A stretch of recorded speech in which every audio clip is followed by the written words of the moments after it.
Oi, pessoal, boa noite. Cá estamos no nosso segundo dia do nosso web congresso Mulheres de Trânsito. Eu espero que tu tenha curtido a nossa conversa de ontem, que tu tenha encerrado aí a nossa transmissão com a cabeça fervilhando de ideias, de novos negócios, de novas possibilidades, conhecendo aí a amplitude do direito de trânsito. Espero de verdade que essa tenha sido a sensação. Hoje a gente vem conhecer o processo administrativo e a gente começa com o primeiro ato desse processo administrativo, que é o auto de infração de trânsito. Tu vai ver como é importante, né? A Carlinha vai nos trazer aqui todo o passo a passo, os requisitos desse documento tão importante para os profissionais de trânsito, né, Carlinha? Sim. Vamos dar continuidade aí no nosso primeiro web congresso Mulheres de Trânsito. De antemão, quero agradecer a presença de todos, desejar aí uma boa noite, por estarem aqui, já são guerreiros, eu percebo que vocês têm sede de conhecimento e já é um grande passo. É uma honra, Andréia, participar desse projeto, esse projeto grandioso, levando aí o trabalho das mulheres de trânsito. Lembrando que é um projeto criado por mulheres, mas com públicos homens e mulheres, e vou Todos dar bem-vindos. continuidade, isso, e vou dar continuidade no projeto, né, hoje, terça-feira. Vamos falar um pouco, eu digo, quando eu digo um pouco, é porque não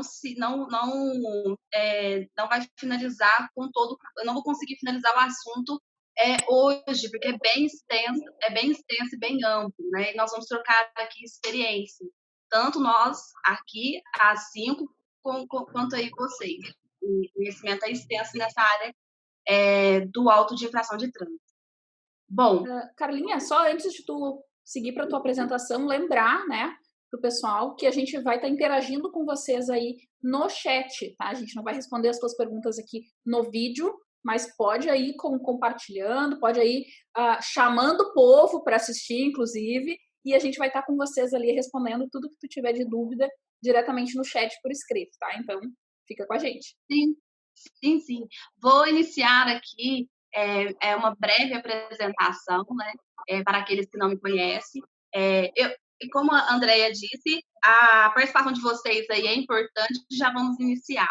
Eu sou de Franca, interior de São Paulo, e escreve aqui nos comentários de onde vocês são. Eu sei que tem muitas pessoas aí que conversaram comigo lá no Instagram, de Minas, Rio de Janeiro. De onde vocês são? É importante para a gente saber. Vamos dar início.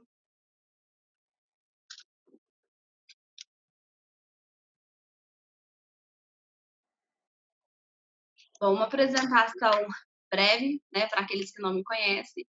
Eu sou advogada e eu milito exclusivamente no direito de trânsito há quase 4 anos. E hoje, sim, eu vivo do direito de trânsito, porque tem muitas pessoas que fazem um pré-julgamento e acham que é uma área subsidiária. Vocês vão entender que no decorrer do Congresso é possível trabalhar com direito de trânsito. Como a Andrea bem disse, não é apenas mero recursinho de multa, e é possível fazer uma carreira nessa área, expandir aí o conhecimento. Bom, eu costumo dizer que eu tenho como missão descomplicar o direito de trânsito.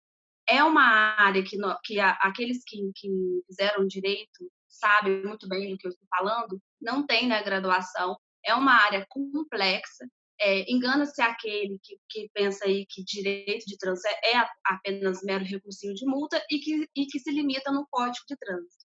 Existem aí mais de 300 artigos no Código de Trânsito, resoluções, nós estamos aí em 790 resoluções, várias deliberações, portarias. Então, a minha missão é descomplicar, tanto para a sociedade quanto para aqueles que querem atuar com direito de trânsito. Eu sou membro de 2 comissões aqui na cidade Franca, que é a Comissão do Jovem Advogado e do projeto OAB Vai à Escola. E aqui eu só vou só fazer uma breve introdução para você que é advogado e está nos assistindo, da importância de participar de forma ativa na subseção da sua cidade, criar um network aí, né, e trocar experiências. É muito válido, foi bem válido lá em 2016, quando eu me formei. Bom, a Andrea bem disse, né, e agora, hoje, nós vamos iniciar aí a apresentação com as possíveis nulidades de um auto de infração de trânsito. Sim, é possível, tá? Vamos explicar aqui no decorrer da aula. Mas antes, eu quero fazer uma breve reflexão. Eu gosto muito de uma frase que até quem acompanha o Instagram Mulheres de Trânsito, se você não acompanha, segue lá, @Mulheres de Trânsito. Eu iniciei o projeto com uma frase: quem quer algo encontra o meio, quem não quer nada arranja desculpas, encontra desculpas. E eu faço uma analogia, uma reflexão para o direito de trânsito, com o direito de trânsito, né? Se você quer trabalhar com o direito de trânsito, ok, mas acredite na área. Como eu comentei, há um pré-julgamento, porque as pessoas desconhecem o que é o direito de trânsito. Então, se você quer atuar, acredite na área, estude e se dedique. Enfim, busque a legalidade, na verdade, você tem que buscar a ilegalidade do ato, encontrar meios e não contar historinhas, né? Desculpa. Então, se você quer trabalhar com direito de trânsito, acredite na área, estude e se dedique. Busque ilegalidades, encontre meios legais para combater a ilegalidade do ato.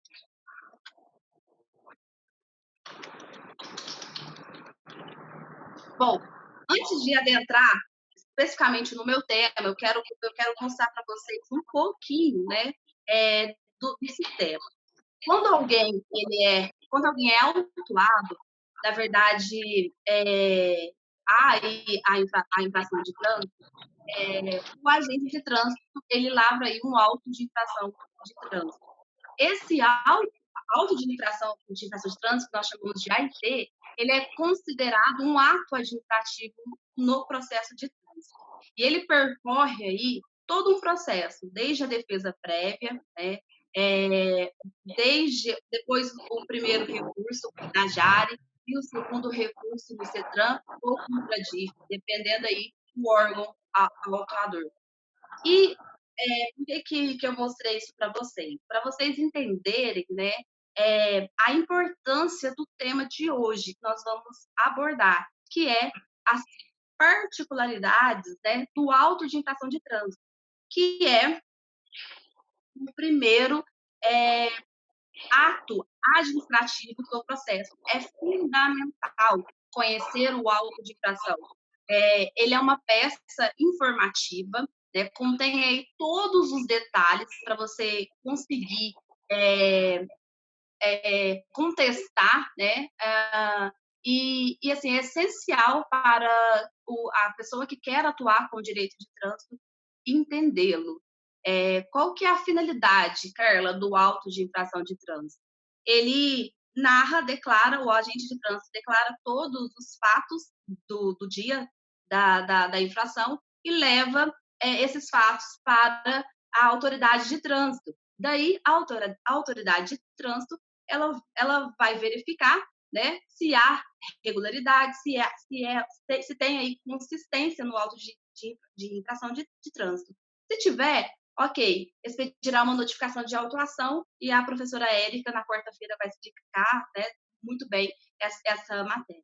Mas aqui nós vamos trabalhar nesses detalhes, né? Quando o auto de infração não como saber aí, se o auto de infração é ou não regular, é ou não consistente. E, meninas, querem fazer aí alguma consideração? Olha, Carlinha, eu acho extremamente importante, né, tu trazer essa amplitude de normativas, né, que envolvem aí a situação do auto de infração, que ele é cheio de detalhes, né? Eu acho que tu vai trabalhar tanto a questão ali que tu trouxe da finalidade, que a gente pensa às vezes que é só uma multa, né? Que nem eu até falei ontem. A gente pensa, é só uma multa. Não, é um ato administrativo, é um processo administrativo, né? Sim, sim. E mais do que a legislação de trânsito, que é bem complexa, estão entendendo no decorrer aqui a importância de entender um pouquinho sobre o direito administrativo, até porque, como eu iniciei, o auto de infração ele é um ato administrativo. E aí, se você entender os requisitos desse ato, e na falta de um desses requisitos, aí nasce a possibilidade de anular esta infração de trânsito. Bom, vamos dar seguimento. Mas antes de tudo, nós precisamos entender o que é uma infração de trânsito. O óbvio, às vezes, na verdade, na maioria das vezes, ele precisa ser dito. Como eu comentei, nós não aprendemos isso, né? Aqueles que são advogados, na faculdade. Eu digo em relação à matéria de trânsito.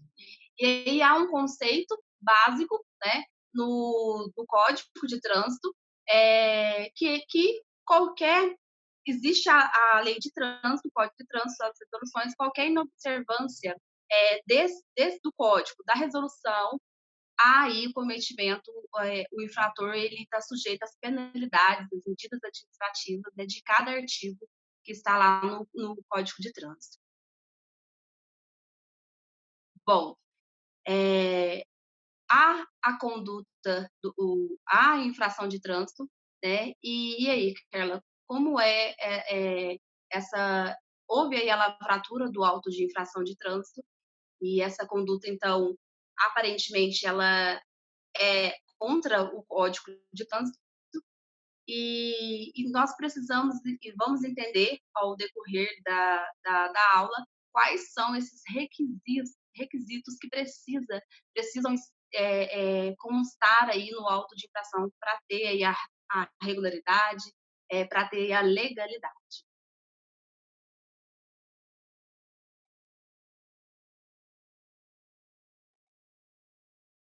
Bom, como eu disse, o auto de infração de trânsito é um documento, mais do que um documento, ele é um ato administrativo. E é um ato administrativo vinculado, ou seja, o agente de trânsito, ele não tem opção, né? Ele precisa seguir alguns requisitos. Mas antes de entender esses requisitos, vamos recordar o que é um ato vinculado, o que é um ato discricionário, né? Para eu sei que aqui tem alunos, tem bacharéis, tem advogados, mas também pode ter aí outros profissionais de outras áreas que querem trabalhar com o direito de trânsito, até porque não tem essa necessidade na esfera administrativa de ser advogado, não é isso, meninas? Exatamente, né? Até eu conversei isso ontem, né? Que não a possibilidade de trabalho aí na parte administrativa, independentemente se tu é advogado ou não, né, Carla? Sim, sim, sim. Tem muitos despachantes que não são advogados, né? Tem a profissão de despachante e atuam aí bem numa linha de frente com as defesas de trânsito. Bom, o próprio nome, o ato vinculado, já nos diz alguma coisa, né? Quer dizer que a administração pública, o ato da administração pública, ou seja, o ato do agente de trânsito, seja ele um agente de trânsito, seja ele um policial militar, ele precisa ser adestrito à lei. Ou seja, a lei, como eu coloquei aí nos slides, vocês podem observarem, a lei estabelece requisitos e condições para a sua realização, para a sua validade. Na falta desses requisitos, aí nós temos aí possível nulidade. E o ato discricionário é o contrário. A administração pública ela pode praticar os seus atos com uma certa liberdade, né, de escolha, seguindo aí os critérios de conveniência e oportunidade, mas lembrando que tanto o ato vinculado, tanto o ato discricionário precisa ir atingir um fim legal, um fim comum, né? Que é o interesse do coletivo.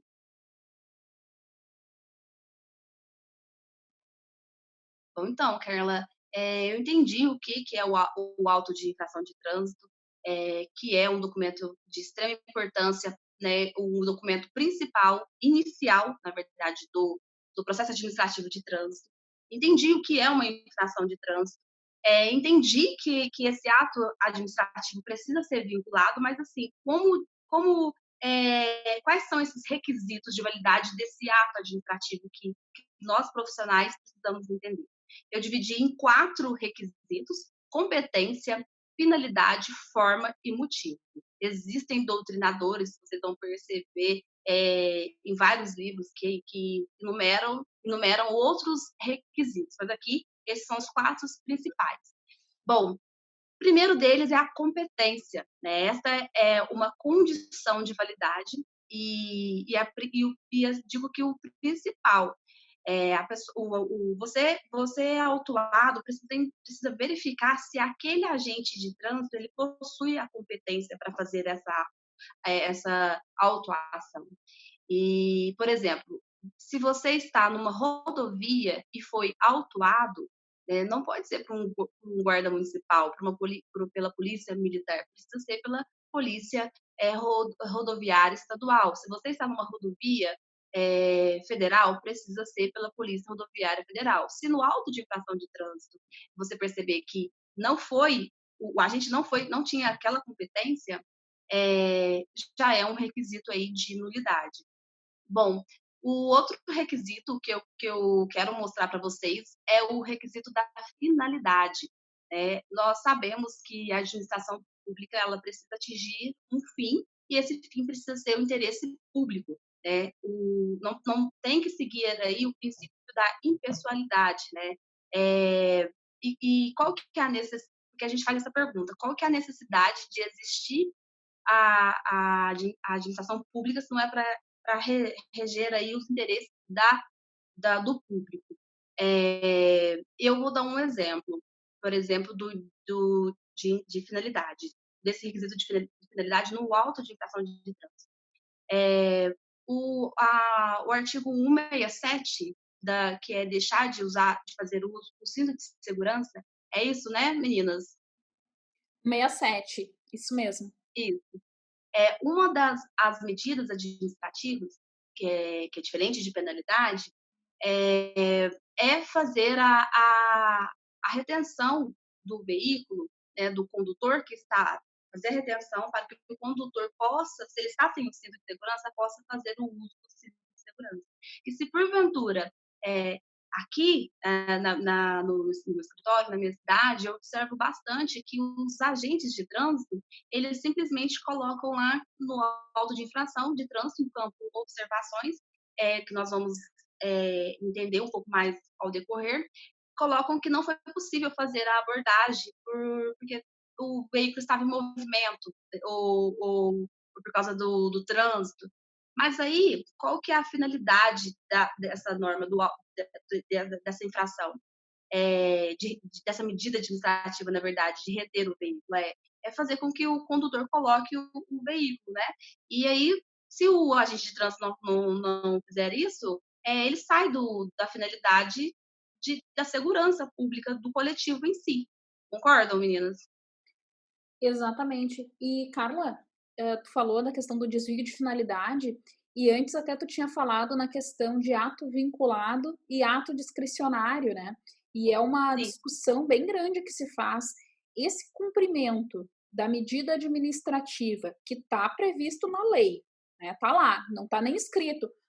Poderá o agente de trânsito, né, reter o veículo até a colocação do cinto. Não está escrito dessa forma. Está escrito medida administrativa, retenção do veículo até a colocação do cinto, né, pelo infrator, digamos. E como está expresso dessa forma, além, né, na minha opinião, não sei o que tu acha, mas na minha opinião, além de desviar a finalidade da norma, que é proteger a vida, né, a finalidade da norma é a proteção da vida daquele condutor, daquele passageiro. Então, além de desviar essa finalidade, para mim, está descumprindo um ato que, de acordo com a lei, é um ato vinculado, porque está previsto expressamente na lei, não há essa discricionariedade, que seria esse poder de escolha por parte do agente de trânsito. Não sei se tu concorda comigo. Concordo. E até sai também do cunho de educativo, né? Parece que a infração de trânsito fica. Aí entra naquela questão de indústria, das multas e tudo mais. Quando um auto de infração de trânsito não perde aí a validade, não é julgado inconsistente ou irregular, nesse sentido, perde também a finalidade do Código de Trânsito, né?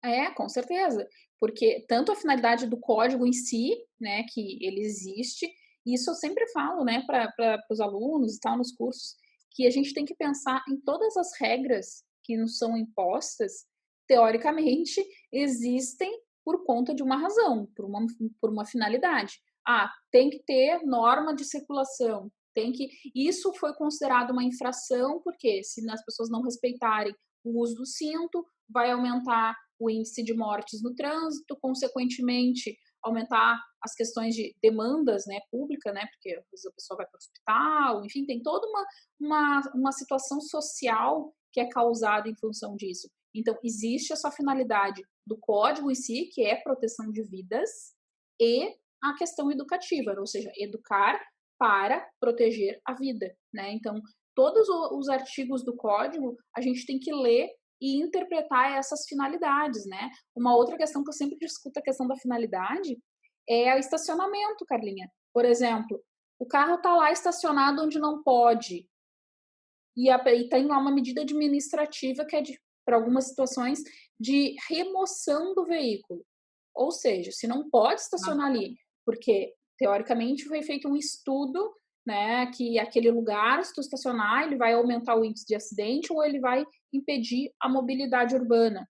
Então, com base nesse estudo, né, que a gente espera que tenha sido feito, não pode deixar o carro ali. Então, tira ele dali, né? A partir do momento que tu só aplica a, tu lavra a autuação unicamente com essa finalidade da multa, da questão pecuniária, e aí a gente tem totalmente o desvio dessa finalidade, né, da norma, do código, do próprio sistema de trânsito é desviado, né, Carla? Sim. E eu costumo dizer, Andréia, que para todo mundo, que eu, você, nós somos particulares, nós podemos fazer o que a gente quiser, desde que a lei não proíba. Já a administração pública, se tem requisitos, ela tem que fazer o que a lei determina, né? E aí, finalizando esse requisito, não fazendo, há um desvio de finalidade, né? E às vezes, mas não vou adentrar aqui, até um abuso de poder.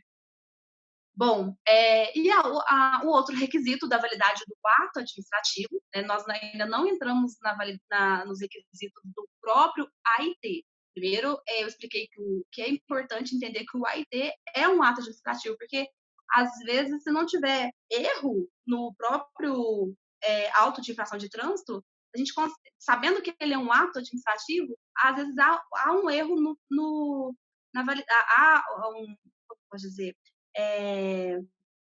há como conseguir anular a infração se descobrir essa falha aí na validade do ato administrativo.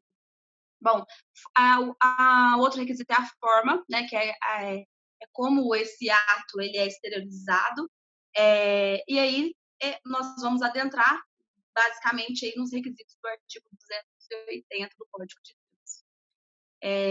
E o motivo, não basta simplesmente autuar, porque do policial, eu escuto muito isso, não sei vocês, no escritório de vocês. Eu acho que o policial não foi com a minha cara, ele foi lá e me autuou. Tem que ter uma justificativa para exteriorizar este ato, né? Eu coloquei aqui, verificação da inobservância da norma de trânsito. Haverá um motivo para praticar o ato administrativo. Infração de trânsito. A conduta daquele condutor, ela está contrariando o código, a legislação de trânsito. Se tiver contrariando, ok. Há um indício, vou lá e lavro. Se não tiver, não tem como, né, André e meninas aí, lavrar um auto de infração de trânsito. Exatamente, até Carlinha, essa questão do motivo, o pessoal, tá, mas como é que vai saber, né, se no dia tem muitas infrações, eu acho até que vai falar disso depois quando falar das fichas e tal, mas tem muitas infrações que o agente de trânsito tem que descrever, né, a conduta. Não é simplesmente, autuou lá e só preencheu lá o artigo da lei e acabou. Não, ele tem que descrever o que a pessoa fez, né? E tem muita multa que tem um caráter subjetivo, né? Que depende também da vontade do motorista, né? Por exemplo, a infração ao artigo 175, né? Que é exibir manobra perigosa e tal. Não é simplesmente a conduta, porque tem vezes que a pessoa ela acelera um pouco mais o carro, ela é inexperiente, às vezes, né? Um condutor inexperiente, de repente ela troca muito rápido o pedal do acelerador e da embreagem, acaba cantando o pneu do carro, isso não é motivo para ela levar uma infração que ela está fazendo uma manobra perigosa, né? Até porque traz lá a intenção de, né? Isso, tem o caráter subjetivo da infração, né? Então, o agente de trânsito, ele também tem que analisar essa questão para ver se não é simplesmente ali, não, ela fez isso daí se encaixa na lei e vou autuar, né? Não é dessa forma que funciona. Até na ficha, né? Acho que você vai falar da ficha, né, Carla? Na ficha do Manual Brasileiro de Fiscalização de Trânsito fala essa questão. Vou adentrar em uma ou duas fichas que é importante. Às vezes tem pessoas aqui que estão assistindo e que não sabem da importância do manual e das fichas, né, que são muitas. Bom, então vocês perceberam aí? Ô, Carlinha, olha só, eu acho que esse teu desenho aí fui eu que fiz. E você, não, e eu encontrei um desenho assim, bem próximo à minha realidade, o desenho assim. Vai ficar bem real. Ficou muito bom. Bom, algumas vezes eu também fico assim. Bom, vocês perceberam, então, a importância de conhecer esses requisitos, que eu ainda não adentrei nos requisitos da validade, dos requisitos do auto de infração, do ato administrativo, que está interligado e vocês vão perceber ao decorrer aqui da aula. Bom, mas Carla, e aí, na prática, como anular ou invalidar, né? Anular e invalidar, na minha opinião, são sinônimos, e alguns doutrinadores que eu tenho aqui, e que eu posso dizer que é o segredinho, a surpresa final, por favor, vai ter? Por favor. Então, nós teremos aí para quem... na verdade, para quem se inscrever, né, já garantiu aí essa surpresinha. Então, aí no e-book que nós fizemos com todo carinho para vocês, eu tenho lá citações de doutrinadores que eu uso, que são poucos, é uma área aí com escassez, né, meninos, de material na área de trânsito, de livros na área de trânsito. É verdade. Bom, infelizmente. É escasso, né? E um material aqui que a gente preparou é justamente com foco na prática, né, Carla? Isso. De advogada para advogados, de advogada para bacharéis, despachantes ou pessoas aí que querem atuar nessa área apaixonante. Basta entrar para você ficar, não tem como, né? A Andréia diz sempre que a gente a gente bebe, quem bebe a água do trânsito, como é a frase? Água não, eu digo que isso é uma cachaça. Cachaça, Tu tá tirando o álcool do meu ditado, assim, não dá, eu acho injusto. Então, é isso aí, pode essa beber, água. Pode beber, só não pode sair dirigindo depois, né? Exatamente, beber pode. Não, com certeza, não pode não, tá? A água da André é a água que passarinho não bebe. Bom, na prática, como anular ou invalidar esse ato administrativo? Bom, havendo aí um vício, né, no ato administrativo, no auto de infração de trânsito, nós haverá aí uma nulidade no AIT, a princípio. E assim, com entendendo os requisitos, a gente vai descobrir esses vícios, se houver, sem contar, sem inventar histórias, né? É uma impressão que as pessoas que desconhecem a área do trânsito acreditam. pensam, de trabalhar com direito de trânsito, a pessoa cometeu uma infração de trânsito, como recorrer, não compensa e tal. E vocês perceberam aí que, entendendo o que é o auto de infração, que é um ato administrativo, que tem os requisitos, há a possibilidade, se não tiver esses requisitos, há a possibilidade de anular. Bom, pode falar. Não, e eu ia falar de uma forma técnica. Vai anular o auto de infração de uma forma correta. Não é simplesmente contar aquela historinha. Eu passei naquele radar porque eu estava socorrendo uma pessoa, ou era um alto horário ali, aí eu não poderia parar porque é um local perigoso. Talvez quem autuou não tinha exatamente a competência. Você vai apontar aquela nulidade. E ponto. Você não precisa mais de falar mais nada sobre o auto de infração. Se não tem a competência, o ato administrativo, que é a origem, que é a fonte do processo de infração de trânsito, está nulo. E não precisa de falar qual foi o motivo daquela infração de trânsito. Eu estacionei rapidinho só para comprar ali a fralda dos meus filhos. Não é bem assim. Tem que verificar se aquela pessoa que te autuou, aquela pessoa não, né? Aquele órgão de trânsito que te autuou tinha aquela competência ou não. É um pequeno detalhe que faz toda a diferença no processo de infração de trânsito. Como a Josiane bem pontuou, na maioria das vezes não precisa, na maioria das vezes não, a gente não precisa entrar no mérito, é entrar no ato, né, para tentar aí anulá-lo. E tudo bem que você pode pensar, mas o órgão de trânsito, através do seu agente de trânsito, né, ou até mesmo um policial, ele tem presunção de veracidade, as informações que ele colocar ali. Tudo bem, ele nasce aí com o agente de trânsito, ele tem essa presunção, nasce com a administração pública, mas até que se prove o contrário. Se a gente conseguir, né, através de técnica, perceber, reconhecer essas ilegalidades, há a possibilidade aí de anular.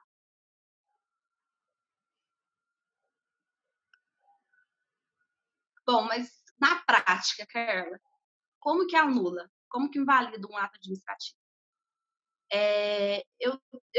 Nós temos duas formas. Pela própria administração, né? E aí eu peço desculpas que ficou aí administração, não ficou administração pública. Então, pela própria administração pública, através do princípio da autotutela, ela consegue invalidar o ato se ela perceber isso independente de terceiros, até mesmo quando o auto de infração chega à autoridade de trânsito, ele vendo aí irregularidades ou o auto sendo inconsistente, o ato ele é arquivado.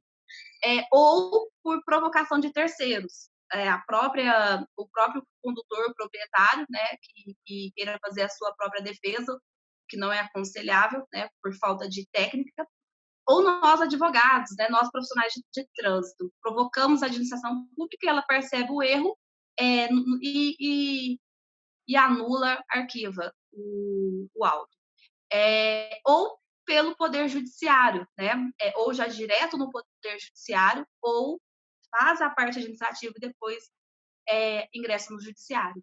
Aí, no Judiciário, eu até vou querer a complementação das nobres colegas, eu utilizo muito ação ordinária, né?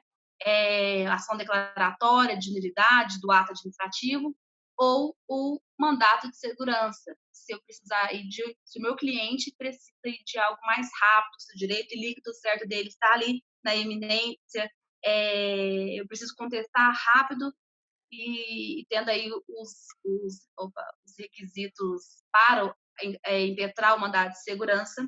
Então, são essas duas formas, pela administração pública, através da autotutela, provocada ou não, e a gente consegue também, se não der certo na administração pública, anular no Poder Judiciário. Querem complementar? Não, eu também sigo essa mesma linha, né, que tu falaste, né? Tento no administrativo, não sendo possível, de ingresso com a ação e procuro. Eu uso muito pouco o mandado de segurança, para falar a verdade, né? Que o mandado de segurança são as questões bem pontuais, porque Eu também. acaba usando mais uma Acho que ação declaratória pela questão da instrução mesmo, né? Possibilidade de provas, enfim. Sim. A Érica também tem esse posicionamento em relação ao mandado de segurança. Eu sinto que aqui no estado de São Paulo, a Érica também é de São Paulo, tem muito mandado de segurança. Parece que Mas está eu sei funcionando por quê. mais. Me lembrei agora por quê. O que acontece?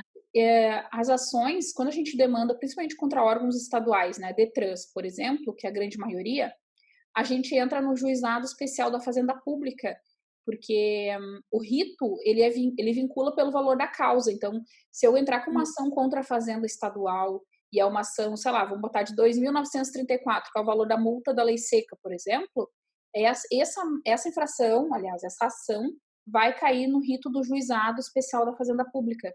Aqui no Rio sim. Grande do Sul, eu não tenho problema com agravo de instrumento. Então, aqui no Rio Grande do Sul, eu tenho decisões melhores, né, teoricamente, né, no rito do juizado, e eu não tenho problema com a aceitação, né, nas turmas e colégios recursais do agravo de instrumento. Eu não sei como é que está em São Paulo, mas eu acho que muda, né, e isso é um pouco discutível, e alguns juízes não aceitam, diz que não cabe agravo de instrumento no juizado, e acho que por isso muitos advogados, não só em São Paulo, mas em outros lugares que enfrentam esse problema no judiciário, acabam optando pelo mandado de segurança. Claro, eu até entendo que o mandado de segurança, ele, por mais que a lei lá, 12.016, diga um direito líquido e certo, isso ao longo dos anos passou por uma certa relativização, né, de o que é um direito líquido e certo. Eu acho que é cabível o mandado de segurança, mas acho que pela minha facilidade aqui e não ter o problema do agravo de instrumento, eu acabo utilizando mais o rito do juizado mesmo. Mais rápido. Aqui no Espírito Santo é basicamente da mesma forma. O juizado especial da Fazenda Pública normalmente pede a liminar, caso seja negado, agravo de instrumento. Mesmo procedimento. Temos essa facilidade aqui também. Aqui acho que em isso São aí Paulo, é muito do local mesmo. aqui em São Paulo realmente existe muito problema com relação à liminar indeferida e a interposição, né, de um agravo de instrumento aí. O mandado de segurança realmente é pouco usado, mas o que eu percebo mais, que é o que mais me choca, o que mais me deixa frustrada muitas vezes, né? É o desconhecimento dos próprios juízes. Eles não têm muito domínio dessa matéria, até a gente atua em comarcas pequenas, né? Por exemplo, na minha cidade é pequena, mas não me limito só à minha cidade. Mas, assim, por exemplo, a vara da Fazenda Pública, do Juizado Especial da Fazenda Pública, não é uma vara especializada. É a vara do juizado que pega tudo, que pega desde, sei lá, uma briga ali. Prefeitura. Hã? Os processos relacionados à prefeitura, às vezes, ao fiscal. Então, é um juizado que pega de tudo. Então, ele não é uma vara especializada. Eu percebo que quando eu entro com ações na capital, por exemplo, em São Paulo, eles têm um rumo diferente, esses processos. O juiz ele é mais capacitado, ele tem um conhecimento um pouco maior, domina um pouco mais a matéria. Mas agora, se você pega uma cidade muito pequena de interior, que não tem tantas demandas, talvez, de direitos de trânsito, anulatória, né, que seja de auto de infração, qualquer coisa assim, o juiz ele não conhece. E isso a gente passa por bastante dificuldade. Eu acredito que vocês aí também, né, tem que lidar com esse desconhecimento dos próprios juízes, porque, como vocês falaram no começo, até acho que a Andrea falou ontem, é uma área... a Carla falou hoje no começo, é uma matéria que a gente não tem na faculdade. Não tem, e é pouca gente que vai se especializar, que vai procurar fazer um curso de direito de trânsito, que seja ler o Código de Trânsito. Né? Por diversas vezes aqui no Espírito Santo, em comarcas fora da minha cidade, eu tive que ir com o juiz, explicar, levar a resolução, explicar exatamente o que era um auto de infração de trânsito, como era. Nas minhas ações, eu costumo colocar o manual quando é o ato administrativo que está incorreto e explicar basicamente o que a Carla está muito bem explicando aqui, essa importância, tudo certinho, porque a gente tem muita dificuldade mesmo em enfrentar esse desconhecimento dos juízes. É realmente bem complicado mesmo. Então, assim, até na hora de fazer uma petição, né, o quanto mais simplista, né, vocês forem, escreverem da forma mais simples e trazer ali toda a legislação que envolve, porque apesar do juiz ele ter que conhecer toda a legislação, a gente sabe que ele não sabe tudo, né? Então, quanto mais você conseguir facilitar a vida da pessoa que vai decidir ali o seu processo, até mesmo essa questão que a Josi falou, de ir lá e conversar com o juiz, eu acho que faz bastante diferença. Muita, né? muita. Eu tinha liminares que eram indeferidas. Depois que eu fui lá, sentei, conversei, expliquei, fez completa diferença.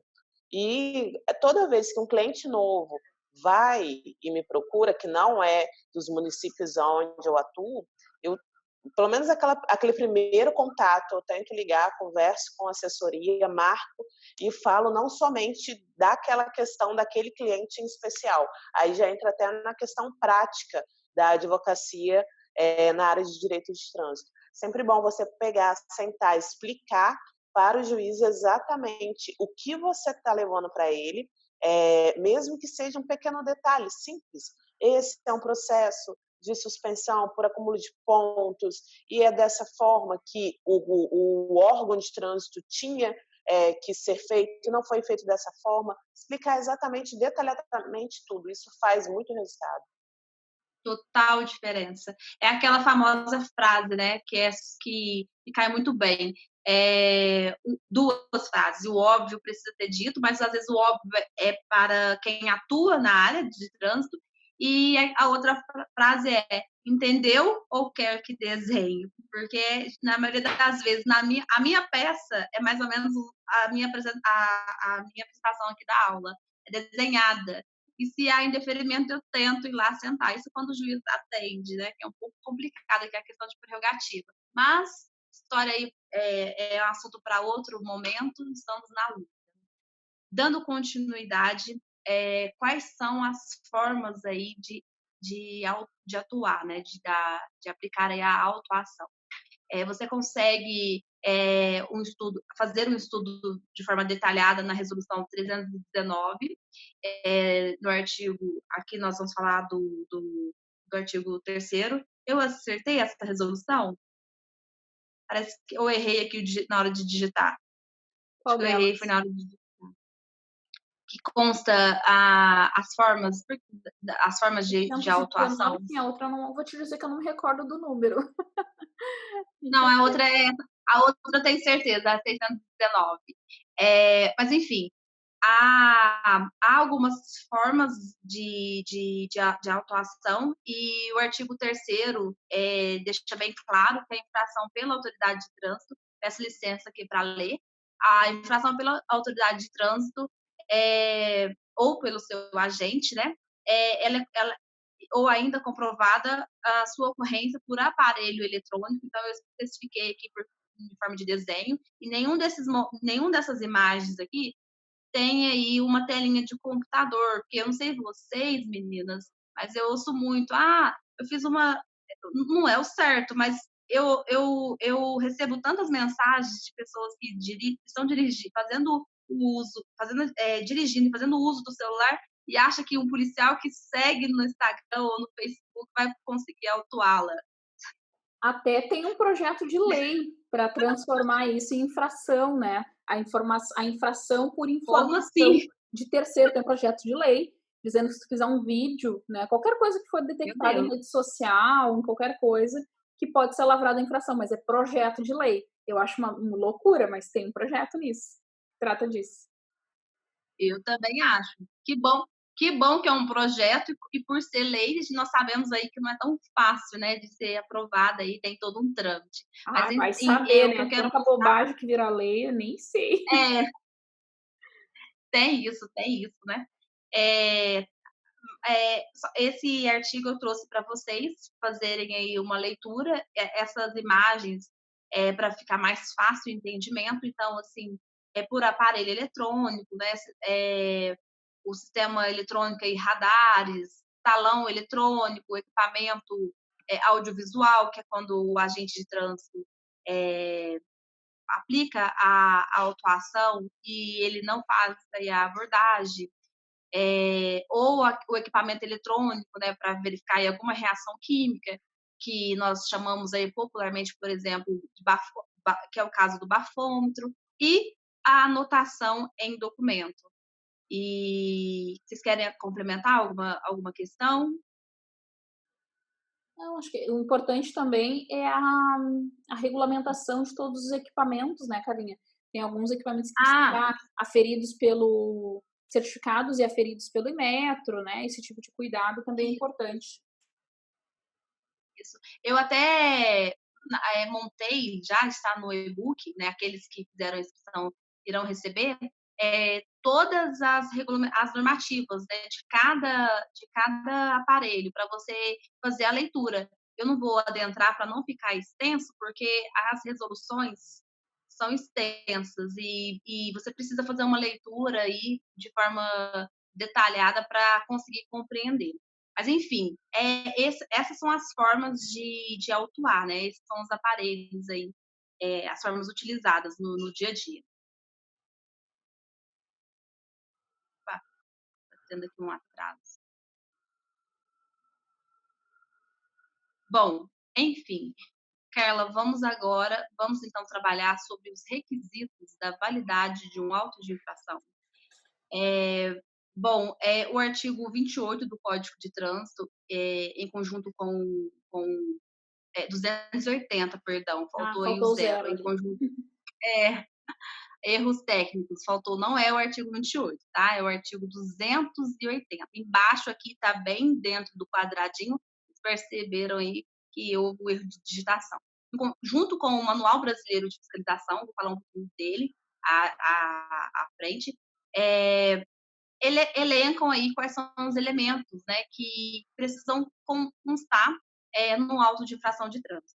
Lembrando que, o que eu disse, o auto de infração de trânsito, ele é um ato administrativo, tem todos aqueles requisitos: formalidade, finalidade, a forma, a competência e o motivo.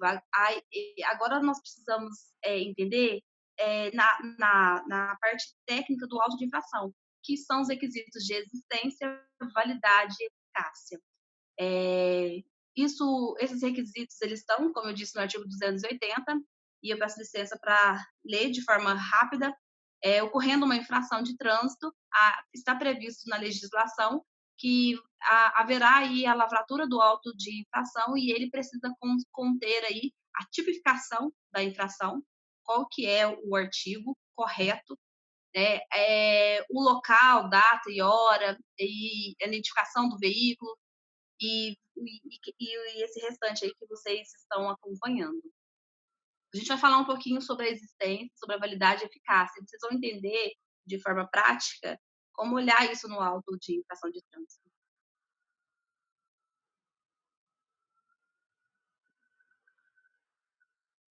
Bom, vamos iniciar aí com os requisitos de existência. O que é isso, Carla? É a fase onde você vai encontrar aí os elementos que compõem o auto de infração de trânsito. Eu dividi aí em conduta, em lavratura do AIT e a forma escrita.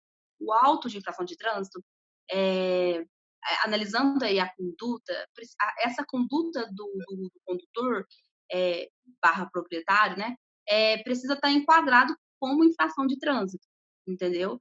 Até teve uma questão que eu quero colocar aqui, eu acredito que todos que estão assistindo aqui ouviram ou leram isso. Vocês viram, meninas, quando saiu na mídia a condutora que foi autuada por dirigir segurando uma coxinha? Vi, foi lá no Mato Grosso, ou não? se não me engano. Eu tenho a minha opinião formada, mas eu quero saber o que vocês acham. Se não quiserem falar, eu vou falar a minha opinião. é enquadrada ou não como uma infração de trânsito? Ela está, a infração foi que ela estava dirigindo, né? Eu perdi agora qual que é o Sem termo correto. atenção, né? Sem Sem atenção. atenção. Eu acho que assim, porque se ela tiver, né? Olha, a gente discutindo a teoria da coxinha, é ótimo. Mas Importante. tem uma infração que é quando tu não dirige com as duas mãos, as duas mãos ao volante, alguma coisa assim, né? Então acho que foi por aí que eles enquadraram. Mas Sim, colocar no campo de observações, que era a coxinha, de uma certa forma, se tu parar pra pensar, né, a gente fala tanto na descrição da conduta, que é mais específica que isso. Não sei se tá de tudo errado, né? Não, a minha opinião é que a infração está correta. Se eu, como advogada, alegar nulidade por causa da coxinha, não seria essa a minha visão. Seria se, porventura, não tivesse colocado no campo de observações a palavra coxinha. O que é? Não estava entendeu? Eu quis trazer esse exemplo para ficar assim. Eu sei que é algo que todo mundo sabe, saiu na mídia, para fixar, entendeu? Que Então tem tem que que enquadrar. recorrer, né? Ô Carlinha, tem que fazer a defesa dizendo faltou a coxinha. Se viesse com a coxinha, tava certo. É isso mesmo. É isso mesmo. Por quê? Porque vocês vão entender que, em conjunto com o artigo 280, existe o Manual Brasileiro de Fiscalização e cada infração, cada tipo aí tem aí uma ficha técnica que precisa ser cumprida, né? Bom, e a lavratura do AIT não pode ser por qualquer um, né? Tem que ser pela autoridade ou agente de trânsito e dentro da sua competência, né? Como eu disse, policial, rodoviário federal, infrações na rodovia, de uma forma bem simples. Infrações dentro da cidade, policial militar, né? Você tem que verificar aí se há um convênio da Polícia Militar com o órgão de trânsito e a prefeitura, e é isso. Então não dá para qualquer um sair autuando ou lavrando aí a IP. E a forma escrita, né? As condições a escrita no auto de infração não pode ser tudo bem que às vezes o policial, né, tem uma letra, o agente de trânsito tem uma letra de médico, mas assim, tem que ser legível. Recentemente eu peguei um auto de infração de trânsito e era bafômetro. Eu vou ver se eu consigo, que eu não fiz isso, mas eu vou ver se eu consigo anexar no e-book. O policial, ele anotou o documento, os dados do aparelho, do etilômetro, não dava nem para entender, nada. E consegui anular essa infração pela questão de não ser legível. E tinha outra questão também. Outra questão que a gente precisa se atentar é que o auto não pode ter rasuras, né? Adulterações e tudo mais. E só para complementar essa questão da lavratura do EIT, eu não sei se vocês fazem isso também, mas às vezes é importante observar, fazer um trabalho mesmo minucioso, observar se aquele agente de trânsito ele estava realmente no dia trabalhando, se ele foi, às vezes ele nem está trabalhando mais como agente de trânsito, às vezes ele nem tem o curso, né? Para ser não tem essa competência de fazer essa autuação. Querem complementar? A questão da competência até a gente passa, né, pela questão de convênio também, né, Carla?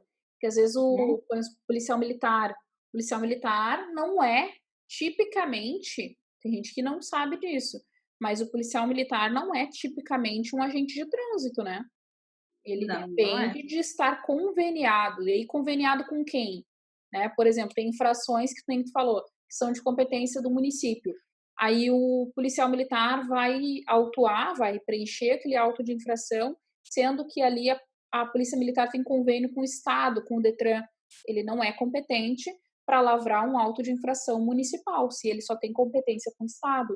E tem muitos lugares, gente, inclusive em São Paulo, em vários outros estados e cidades, que esse convênio às vezes está vencido, né? Que esse convênio não foi renovado e o pessoal segue fazendo autuação aí de forma totalmente arbitrária, né? Sem competência para o ato. Dando um exemplo aqui também, há também aquelas empresas de sociedade mista, né, que fazem a lavratura do AIT, e aqui em Franca não, mas em Ribeirão Preto há, não no administrativo, mas quando o administrativo falha, né, porque isso ao meu ver é uma falha, eles não tiveram aí não fizeram o cumprimento da autotutela, no judiciário consegue anular essas infrações de trânsito lavradas pela Sociedade de Economia Mista, Transderp, por exemplo. Aquela situação de estacionamento, né? Os estacionamentos rotativos costumam ter muito esse problema. Muitos. E a cada ponto, fazendo a soma do ponto, a pessoa pode até perder a sua CNH, né, suspensa, ou até mesmo durante o período de suspensão. Olha o quão grave é, até mesmo a cassação. E aí entender essa questão da competência, que eu falei do ato administrativo e agora nos requisitos do AIT, é de extrema importância. Bom, agora nós vamos trabalhar com os requisitos de validade, né?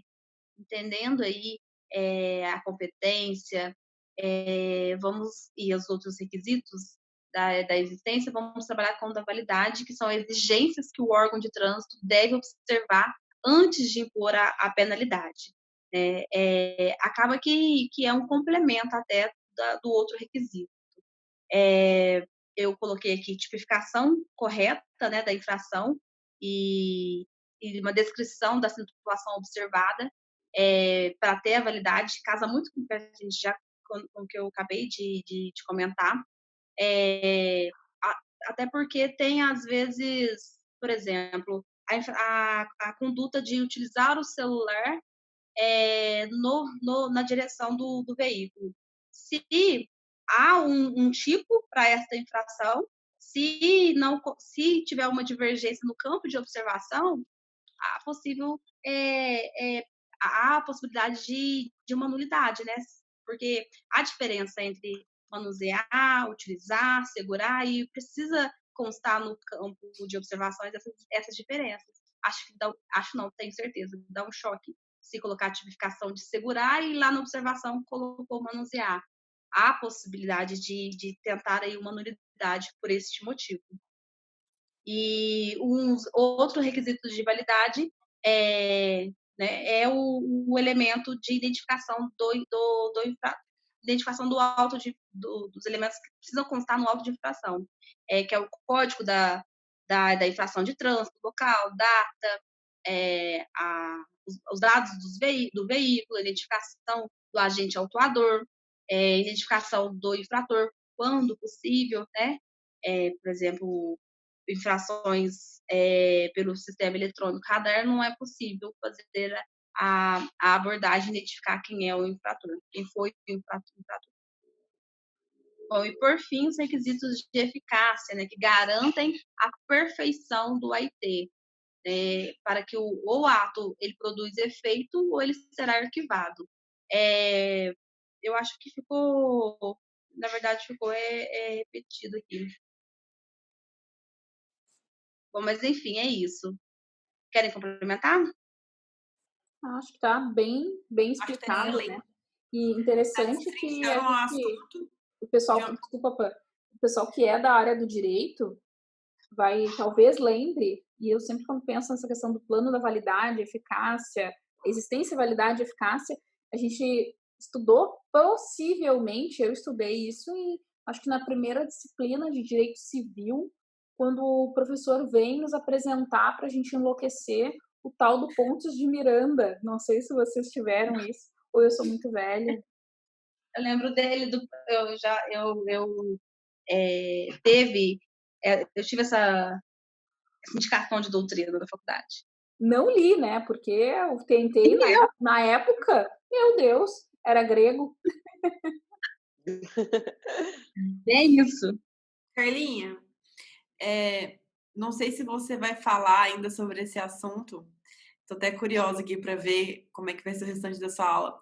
Mas seria interessante, talvez, você mencionar depois o lado prático de como conseguir essa IT, porque eu acho que tem muitas pessoas que têm dúvidas e também varia muito de estado para um estado.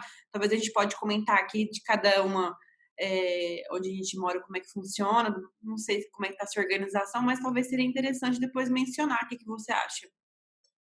Sim, sim. Eu, no finalzinho, eu coloquei jurisprudência, para vocês entenderem que o que eu estou falando é real, é possível, e também a questão prática de como conseguir o IT se porventura, na maioria das vezes, né, o seu cliente aparecer no seu escritório sem o auto de infração. Como ter acesso a este documento? Porque sem ele não tem como, né?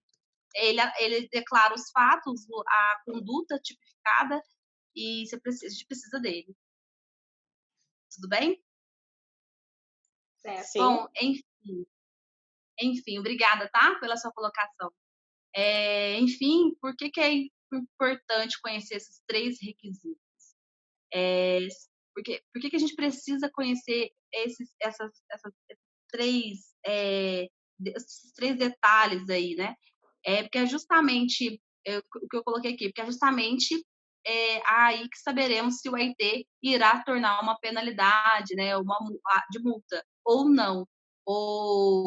E é justamente nesses requisitos que identificamos os vícios, se há uma possibilidade de nulidade, né, ou arquivamento, cancelamento do auto de infração de trânsito. Até então, eu não contei nenhuma historinha. Apenas mostrei para vocês o que a gente precisa observar e entender para tentar pedir a nulidade. E aí, o julgamento da consistência do auto de infração está no artigo 281, que é o que eu comentei bastante sobre a questão da inconsistência ou irregularidade. Encontrando alguma falha relacionada a esses requisitos, seja do ato administrativo, seja do AIT, há aí o arquivamento do auto de infração de trânsito, e vocês podem utilizar esse artigo 281.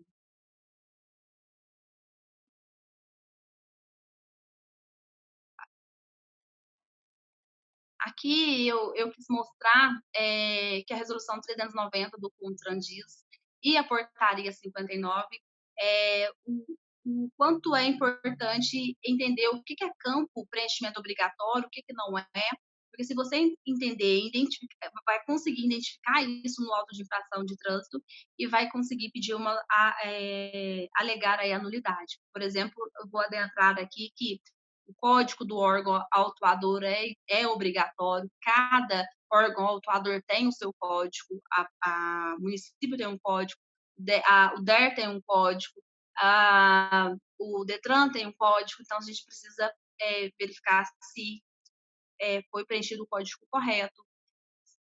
Aí entra a questão da competência, né?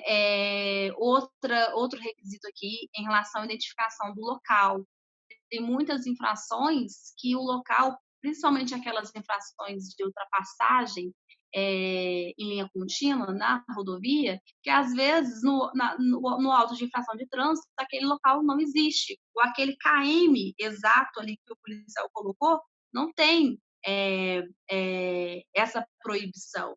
Então, às vezes, é necessário fazer aquele trabalhinho de formiguinha, ir lá no aplicativo do Google Maps e verificar aí se realmente aquele local estava correto, a sinalização daquele local estava correta. E outro detalhe aqui, identificação da infração, o código da infração é de extrema importância, o campo observações, né, destinado para detalhar a infração de trânsito, e você encontra esse campo de observação, você vai saber o que tem que colocar no campo de observações no Manual Brasileiro de Fiscalização, e eu vou falar um pouquinho dele daqui a pouco.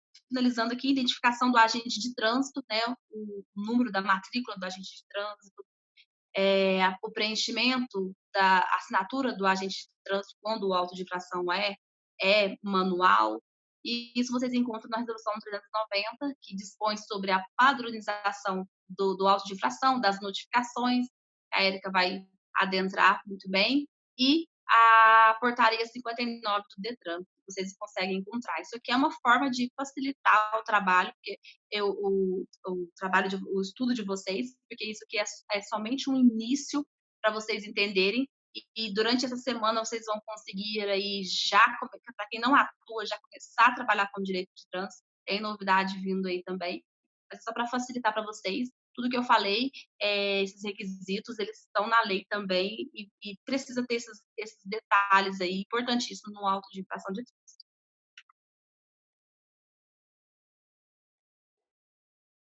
Bom, aqui eu trouxe, a gente entra aí na questão de casos, mostrar alguns AITs, alguns erros, mas eu quis mostrar aqui que uma ficha, o Manual Brasileiro de Fiscalização, você pode, uma questão importante é que se você tiver a condição de ter um manual brasileiro em livros, ótimo, mas se não, uma fonte confiável para você ter acesso a todas as resoluções, portarias, deliberações, é no site do Denatran. Lá você consegue fazer o download, porque o Manual Brasileiro ele é instituído por resoluções, né? Existem duas resoluções, nós vamos tratar sobre elas. E aqui tem uma ficha que eu trouxe aqui. E aí eu quero mostrar para vocês que quando transitar com o veículo em marcas de canalização. Esta é a tipificação. O código de enquadramento que você encontra no Manual Brasileiro é o 581/96 e o amparo legal 193. Tudo isso está mostrando como o agente de trânsito precisa preencher lá no auto de infração. Se porventura ele abordar alguém que transitou com o veículo em marcas de canalização. E eu trouxe essa ficha porque ela é interessante. Ela não é uma ficha ampla, ela é bem restrita e bem limitada. Na tipificação, transitar com veículos em calçadas, e que são as marcas de canalização, calçadas, passeios, passarelas. Então, já tem aí um enquadramento taxativo, né, do que não pode fazer. E no campo de observações é obrigatório descrever qual que é a situação. Foi em calçada, foi em passeio, algo fora disso não pode ser enquadrado como uma infração de trânsito. E aí você consegue identificar no Manual Brasileiro de Fiscalização qual que é a natureza da infração, a penalidade, se tem medida administrativa, nesse caso não tem, pontuação, então encontra tudo, né? É um facilitador para o agente de trânsito e para você, advogado, para verificar se o agente de trânsito cumpriu todos os requisitos aí da ficha de enquadramento. Querem complementar?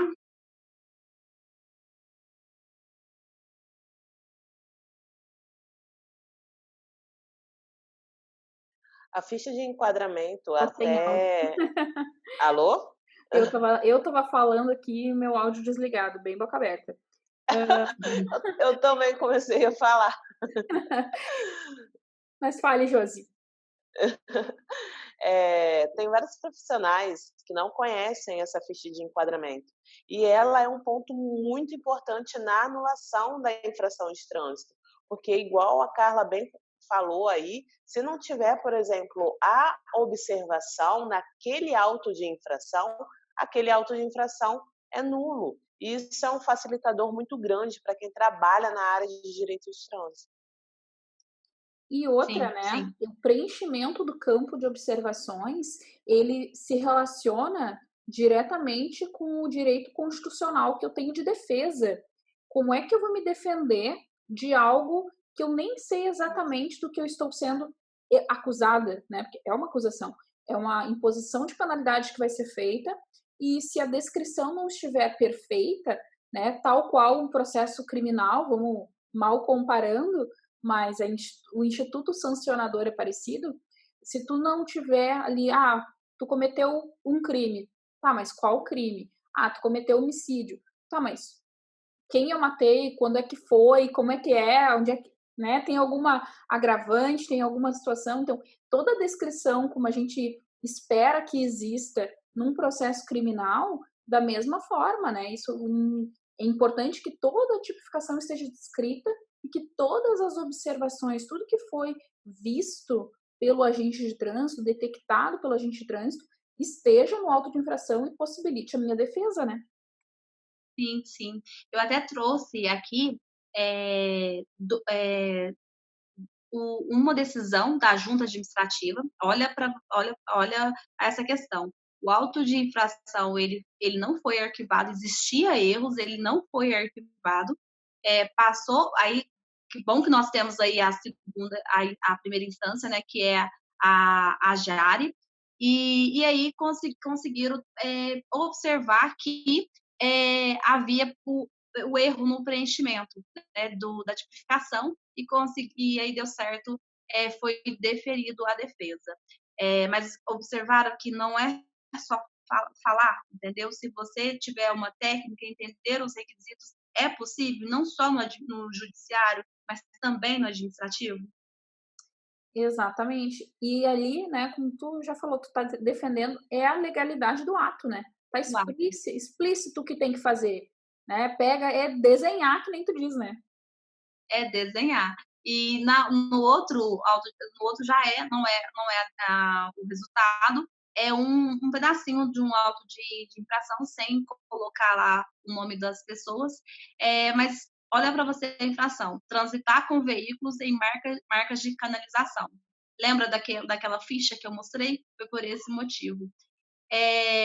Esse endereço, Rua da Canalização versus Avenida Paulista, não existe. É um dos requisitos do AIT, precisa ter o local, né, da infração. E aí a gente foi lá, fez o trabalho de formiguinha e descobriu que não tem esse local. Então, eu nem aqui não se entrou no mérito, se fez ou não, deixou de fazer. E sim na questão mesmo material, verificou erro, não existe nulidade. Bom, outro exemplo é este aqui, ó.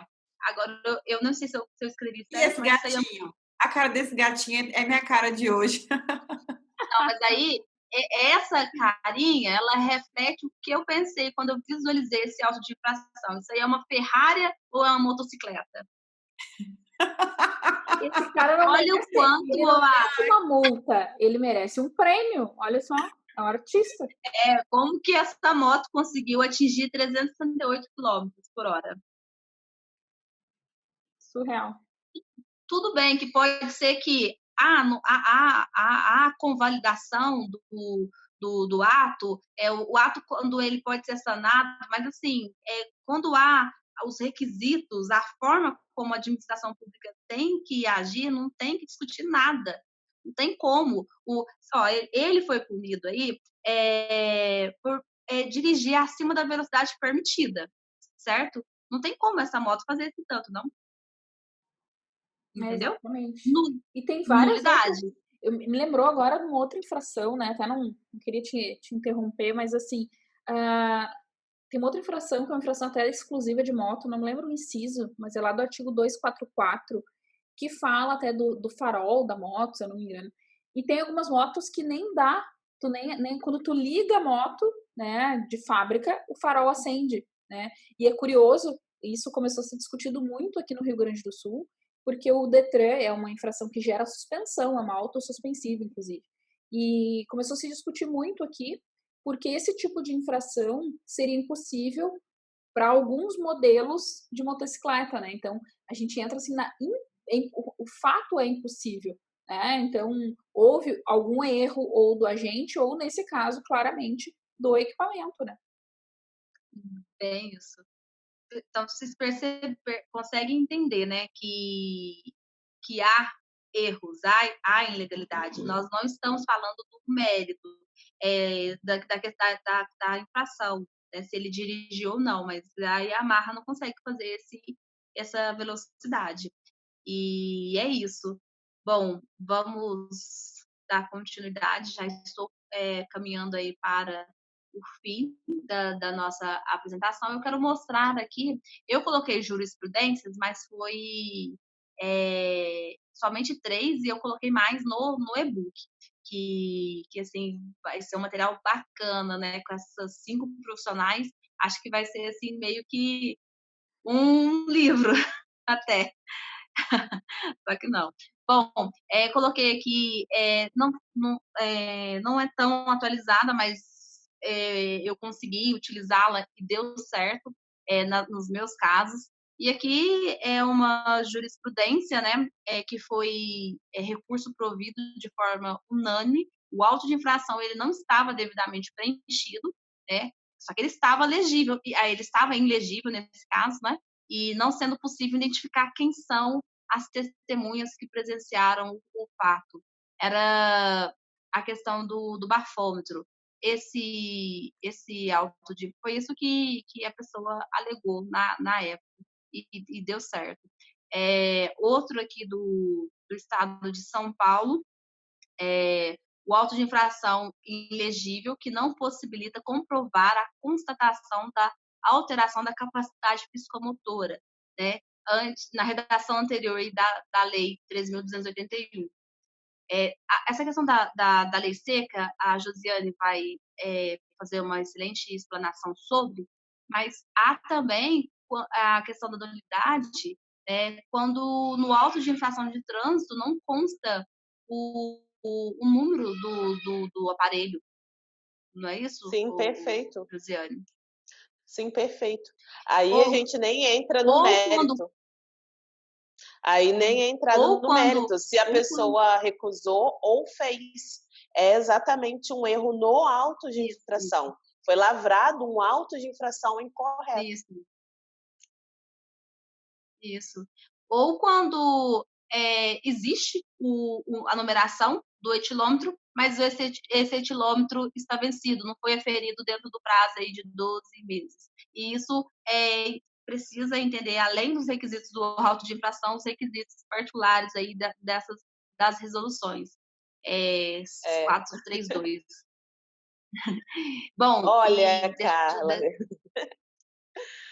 Olha, Carla, parei porque vocês vão ter um gostinho aí na quinta? Isso, na quinta-feira. Bom, a pergunta da Pamela. Dica prática. E se o cliente não tiver o AIT? Bom, o cliente, na maioria das vezes, ele não vai ter o AIT. É algo que deveria acontecer, mas na prática, pelo menos aqui comigo, né, em Minas também, alguns casos que eu atuo, não acontece. Não há aquela impressão das 2 vias, o que é um erro também. Se o cliente não conseguir, não tiver acesso ao auto de infração, há a possibilidade de fazer um requerimento ao órgão autuador. E aí é importante entender qual é o órgão autuador. Não é porque a Polícia Militar, ela tem um convênio ok, mas não é porque ela fez a autuação, o policial militar, que você vai fazer essa solicitação lá na Polícia Militar, né? Precisa verificar aí no órgão municipal, né, ou no Detran, e isso aí é um direito constitucional até, né, o direito de petição. Você pode pedir fazer o requerimento a qualquer órgão e eles precisam te entregar essa documentação. Ou tem também a possibilidade de ser judicial. Eu estou enfrentando isso muito aqui, ainda mais agora, nesse tempo aí de pandemia. Os órgãos estão fechados, existe um sistema digital, eletrônico, site, mas tem órgãos que não tem como você ter acesso ao auto de infração de forma digital, online. E aí você entra com uma ação de antecipação da prova, né? Por exemplo, eu tenho um caso que o cliente perdeu a permissão para dirigir e eu vou alegar, e ele fez a venda desse veículo. Ele é o proprietário, mas não é o possuidor. Não foi ele que cometeu as infrações. Eu preciso do auto de infração de trânsito para verificar qualquer detalhe, mas mais do que isso, como não foi ele, a responsabilidade não é dele. E esse auto de infração vai identificar quem é que era o infrator. Eu não tenho isso agora, nós estamos em tempo de pandemia, eu entrei com uma ação antecipada de provas e conseguir aí a liminar. Então, é uma outra forma se você não conseguir no órgão de trânsito. Querem complementar? Não, Tá tá perfeito. Bom, perfeito, é isso mesmo. É isso aí. finalizando Muda já. de lugar para lugar. Desculpa, Carlinha, me atrasei aqui na fala. Não, não. Muda de lugar Como para é aí? lugar. Como é? Boa, aqui no Rio Grande do Sul, alguns, como eles estão num processo de digitalização dos serviços, alguns autos de infração eu consigo acessar diretamente no sistema. Normalmente, autos de responsabilidade, né, onde o órgão autuador é o Detran e onde foi utilizado o talonário eletrônico, né, que isso está sendo implementado, né, por exemplo, muitos não utilizam, a Polícia Militar ainda não utiliza o talonário eletrônico, utiliza o talonário físico, mas o que é talonário eletrônico, a gente tem conseguido esse acesso pelo sistema na maioria das vezes, né? Em todas, mas se tu abre o sistema é para estar lá e não tá, né? Mas como é importante a gente conhecer esses Aqui, caminhos. E isso, eu até sempre digo, não tem mágica, gente. Não tem um curso, um seminário, qualquer coisa que vá te ensinar esse passo a passo. Como é que tu vai saber como é que é aí na tua região? Tu vai entrar no site do órgão de trânsito, tu tem que vasculhar, tu tem que entender o que aparece de informações para ti nesse site e depois, como é que eu peço um auto de infração, se é aqui da minha prefeitura ou se é aqui do meu órgão estadual. Cada lugar tem, por mais que a lei de trânsito seja nacional e tudo isso que a Carla brilhantemente te passou aqui vai servir para ti, esses detalhes de procedimento, tu tem que ir atrás, né? Então, corre atrás, te vira. sim, sim. Aqui uma questão prática. Quando, na maioria das vezes, eu peço para o meu cliente ir atrás, porque esse serviço de diligência é um pouco desgastante. Quando ele já traz todos os documentos, é mais fácil. Mas se ele não tiver esse acesso, né, e aí eu vou no órgão. Aqui na minha localidade, a Polícia Rodoviária, a Polícia Militar Rodoviária, ela, é correto, né? Eu consigo ter acesso pelo site do DER, mas em Minas, que eu também atuo, já não consigo, entendeu? Aí é isso que a Andrea expôs. Precisa entender a localidade. Tanto nessa questão de buscar a documentação, solicitar o auto de infração de trânsito, como na questão também, Andrea, de jurisprudência, de decisões, de entender a sua comarca, entendeu? Acho que há também essa questão, eu acho que é uma falha, já adentrando em outra, é uma falha essa não ser unificado, sabe? Existia um Detran do departamento, Detran do Rio Grande do Sul, Detran de Minas, que ainda é coordenado aí pela Polícia Civil, entendeu? Então, assim, é um pouco falho, mas nós precisamos aí ser ativos, buscar os nossos, o que a gente precisa. Enfim, concluindo, aqui eu coloquei um pouquinho do que eu sei, nada é absoluto, a não ser que o auto de infração de trânsito precisa dos requisitos. Nós estamos aqui trocando experiências e eu espero ter contribuído para o crescimento, para o crescimento de vocês, intelectual, pessoal, profissional. E a partir do momento que você entender que o auto de infração de trânsito é um ato administrativo, mais do que um documento, é um ato administrativo, entender os requisitos do ato administrativo e você vai entender os requisitos do auto de infração, né? E você vai compreender que um interliga o outro e aqui nós, através da minha fala, eu espero ter passado isso, você vai perceber a importância de ligar a área do trânsito com o direito administrativo, com o direito constitucional. Como eu disse, engana-se aquela pessoa que acredita que se limita aí no Código de Trânsito, e quanto mais você buscar por conhecimento nessas outras áreas, mais resultado terá.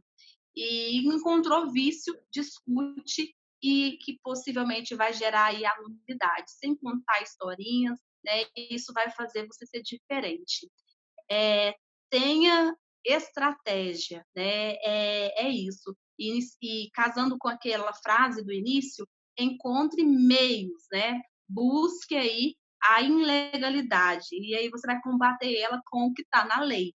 É isso. E busque por meios estratégicos, eu concluí aí, para ter chance de êxito e ter sucesso. E aí, faltou aqui, eu queria já adentrar uma frase que a Érica fala muito bem, eu adoro essa frase: mais conhecimento, menos aborrecimento. Quanto mais você conhecer a legislação, quanto mais você estudar o direito de trânsito e as outras áreas que interligam o direito de trânsito, maior êxito, e você vai se destacar aí e vai sair daquela vai dar tchau para aquela frase que advogado de trânsito só trabalha com recursinho. Nem gosto dessa palavra recursinho, eu defendo a palavra defesa. Bom, é isso. Obrigada pela atenção de todos. E eu tenho o meu Instagram, Trânsito por Carla Oliveira, né? E o Mulheres de Trânsito continue acompanhando o nosso trabalho aí, nossa divulgação por essa área apaixonante que é o direito de trânsito. Maravilha, sensacional, Carla. Foi uma verdadeira aula, né? E a gente entender que, e isso tu falou muito, deixou muito claro na tua fala, que muitas vezes o advogado de trânsito ou quem resolve trabalhar com direito de trânsito, tem muito aquela coisa o pessoal dizer, mas não adianta, né? Isso aí ninguém ganha, isso aqui ninguém não sei o quê, né? Eu tipo, chega de mimimi e bora estudar, né? Então, ficar dizendo ali, essa é a minha missão, recursinho de multa não adianta, porque entrar com isso não adianta. Não adianta se tu não souber fazer, né? Sendo bem clara, bem honesta, não adianta se tu não souber o que fazer. Eu vou estar lá discutindo, eu não estava no lugar, não fui eu, não sei o que. Eu também julgo processos, né? Não sei se vocês sabem que eu sou advogada, eu atuo nessa área, sim, mas eu também julgo no departamento rodoviário, que representa a OAB lá dentro, e eu trabalho também nesse outro lado e vejo recursos que chegam para ser julgado. Se quem faz esses recursos, olha, a grande maioria, porque é muito raro eu pegar um decente, tá?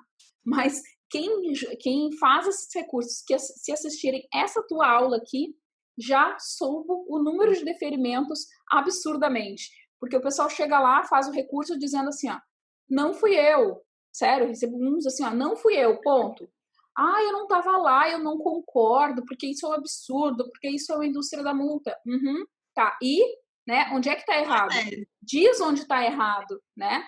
Então, pega essa aula da Carlinha, estuda vivente e faz um recurso direito. Né, gurias? É isso aí. Então, arrasou, Carlinha, parabéns. Vamos encerrando por hoje. Né? Amanhã, gente, não perde. Porque assim, auto de infração, a gente falou hoje, é extremamente importante. Tu vai conheceu aí a legalidade do ato administrativo.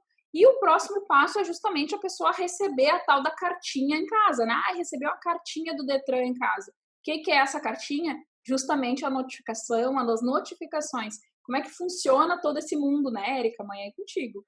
É isso aí. Vou falar tudo isso para vocês. E também eu consigo falar para vocês, mostrar para vocês como que a gente consegue anular um auto de infração também sem adentrar no mérito, né? Porque a ausência de notificação, só dando um spoiler, né, da aula de amanhã, ela também gera nulidade do ato administrativo, mas depois a gente vai ver detalhado como é que funciona tudo isso daí, antes mesmo da gente entrar no mérito da questão. Mas isso fica para amanhã, né, para vocês não perderem a aula de amanhã. Perfeito, é isso aí. Andréia, Carla. Eu fico tão feliz de ver a quantidade de pessoas que estão aqui assistindo, o interesse pela área e mais ainda de saber que eu faço parte desse time, entendeu? Desse time que pensa e mais do que isso age fora da caixinha.